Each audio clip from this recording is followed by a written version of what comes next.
So if you see how my wrists look, my arms look, zero tension, 1, 2, 3. And that's how we generate speed, okay? Now,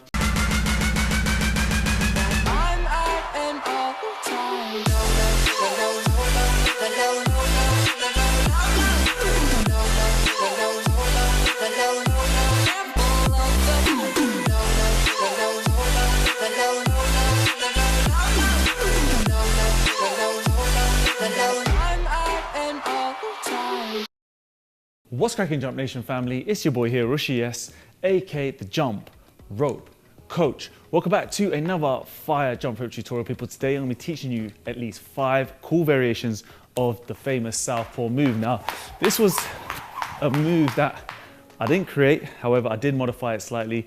It came from the movie Southpaw with Jake Gyllenhaal, where he's a boxer and he was just doing a bit of training. And I saw him doing this move and I went back, I looked at it, and I thought it could be made a little bit slicker, a little bit more sharper. So I wouldn't say it's a Rush Athletics move, but now that it's called Southpaw, we've kind of coined it, we've kind of made it look a little bit better, and I'm gonna be teaching you 5 variations of it, right? And now this is a very powerful move, folks, right? Because if you're doing something like regular bounce, sort of regular step or boxer step, okay, you won't get a lot of burn across your shoulders or your biceps. Now, if you incorporate this move, the Southpaw move, which is kind of like a side open, right? Which is what some people call it. It starts to activate a lot more muscles, okay? Because you've got a lot more movement in the shoulders, in kind of the rotator cuffs here. The way you have to kind of stay balanced, the timing of opening out the rope, etc. It activates a lot more brain power, as it were, okay? So that's why I would recommend using this move. Now, if you're someone who has started doing this move and you can do it sort of with the basic bounce, for example, okay? Today's video is gonna be absolutely perfect for you, okay? Because it's gonna teach you loads of different ways you can use this move and get faster, get slicker, and get heads turning wherever you use your skipping ropes. All right, so before we get started with all the variations, guys, just wanna say thank you to every single person who is copying our ropes. Hit the links down below, use Rush10 for 10% discount. We do ship worldwide, and we have some stock on local Amazon, so go check it out over there. Go check our accessories such as our workout mats, clothing, etc.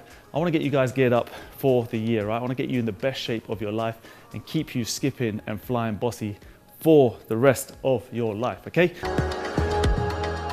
All right, so let's get started with variation number 1, okay? So this is just the basic Southpaw. So what you're gonna be doing here, folks, right? And I don't wanna get into too much technical details. I just wanna show you each variation so you can sort of visually see it and understand it and just quickly get onto it. But I wanna get you off the variation that I'm showing you right now, right? Even though it's the most basic, you need to try it, you need to understand it. But what you need to figure out,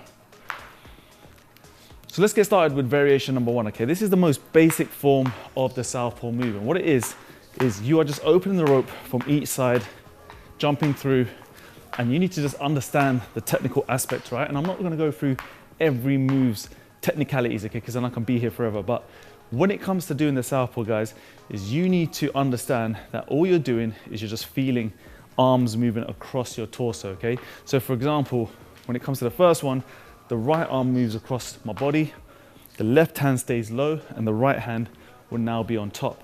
And what you need to remember is the arm that moves across your body needs to always be on top, right? That's the rule of thumb, right? So right arm on top, left arm on top, right on top, left on top, okay? Now, why we do this is because it avoids the rope tangling, okay? You need to make sure you avoid the rope tangling. And why people get stuck with this move is they keep their wrists slightly close together, and then when they come to opening the rope, they trip. That's variation number 1. Just remember, we are trying to make sure that the hand that goes across the body stays on top, and then the momentum is created by little flicks of the wrist, okay? So when the hands go across your body, for example, you wanna make sure that your palms face on the floor, right? So the arm that then goes across the body, just remember, the palm faces the floor. So it gets us to turn the thumbs over, and then we can open the rope nice and easy, okay? So there is a lot of wrist sort of action. You want to be feeling this motion, right, as the arm comes across, and this motion, right? So if you were thinking of a steering wheel in a car, you're just feeling like you're turning left and then turning right. All right, so now we got the technical kind of details out the way. Variation number 2, we're going to go through these quickly now, is you're gonna add a run step, right? And as we do the run step, all that happens is, again, the hands move across the body, just how I told you before. And we're now just making sure that the legs, they just keep moving. It's really important. Let the legs stay at the same speed and then let the hands catch up with the legs, okay?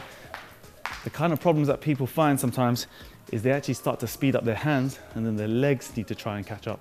It's the opposite way around. Your footwork controls everything. So once you've got the footwork down, just like this, you get a nice pace going. Then we're matching the hands to these feet. And the better we can do that, the more smoother everything looks. And it doesn't look choppy. You'll start to look choppy when you guys start to speed up your hands, right? You only want to speed up the hands when you're deciding you want to start to go faster, because then everything will be in sync. Variation 3, folks, is the southpaw with hops, all right? Now, why I love this move is because it gets you to start jumping on one leg as we hop, as we drive this knee up. We're effectively jumping on one leg off the floor. And the better you start to engage your core and the more you start to just feel balance on the floor, this actually activates a ton of muscles. It really requires a lot more coordination. And every time I show people, even in slow motion, I just ask them just to show me this, it really kind of frazzles their head when they come to doing it, because there's so much going on. You've got an arm moving across the body, you've got a leg driving up, then you've got to time the jump, okay? So it's a lot more difficult than it looks, but once you get it, it starts to look super nice, okay? So what I like to feel like is when I open the rope out from the left, the right knee comes out, and when I open the rope out from the right, the left knee drives up, okay? So it's kind of like the opposite, the way it works. So from the left, right knee drives, from the right, then the left, okay? So try give this one a go.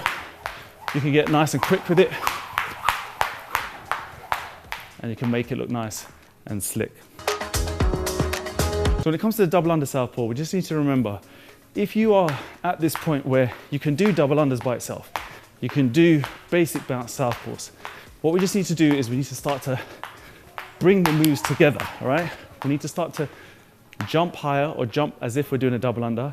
However, during the jump, part of the rope, well, all of the rope will not go underneath our feet for the first part of the move.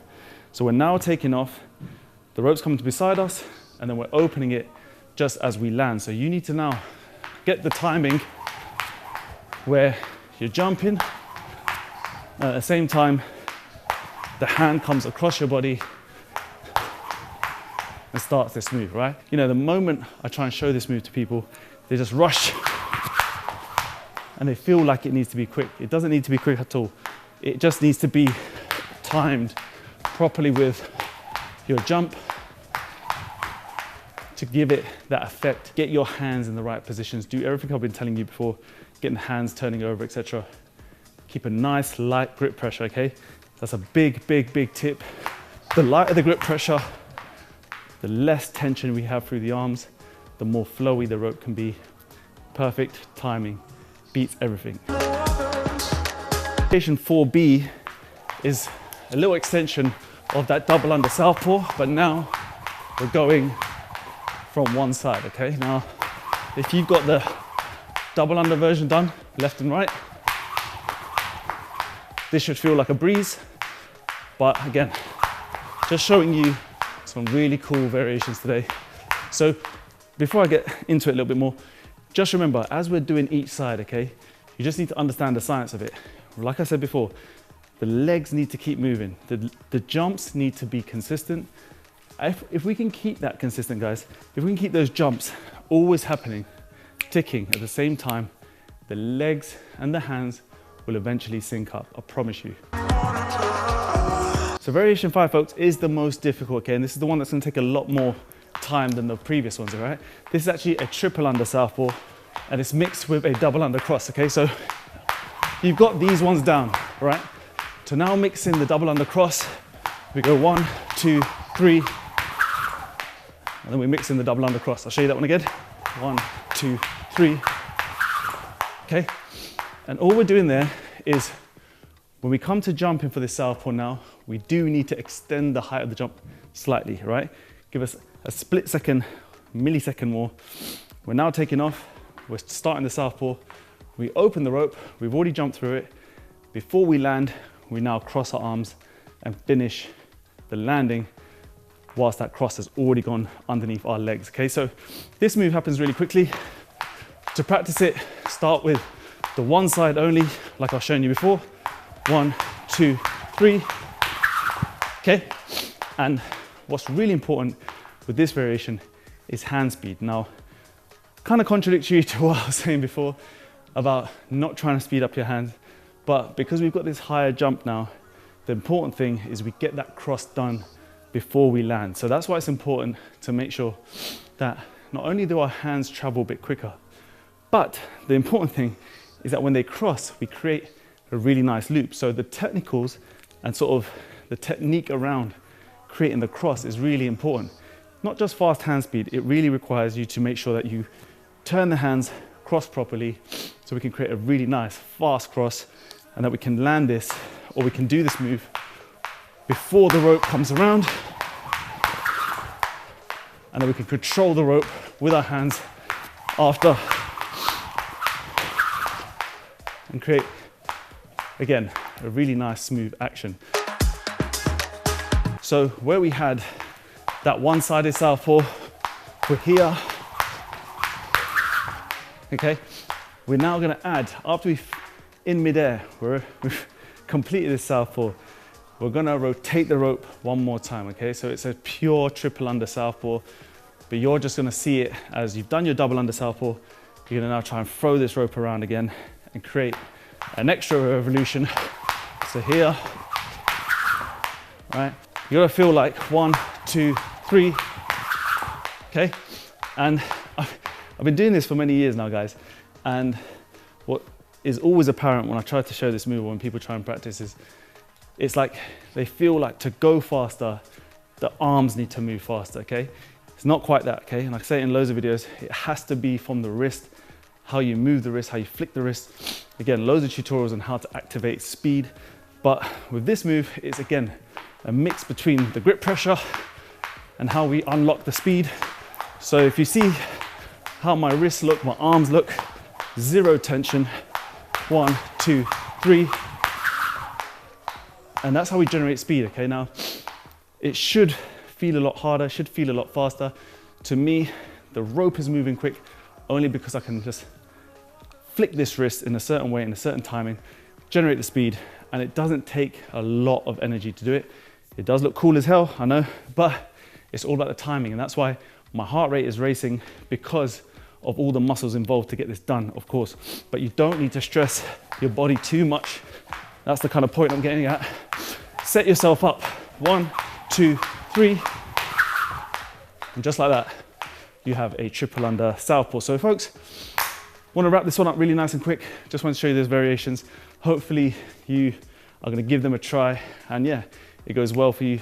Drop me a comment. Let me know how you guys get on. And yeah, as always, I appreciate all the love and support, everything you guys do for Rush Athletics and the jump rope community, how you guys pass it on to your mates, the knowledge and everything else you see on this channel. It means the world to me. So without further ado, I will see you in that next video. So take care of yourself, skip the treadmill, stay safe. Peace. Was the knight in shining armor in your movie? Would put your lips on mine and love the aftertaste now.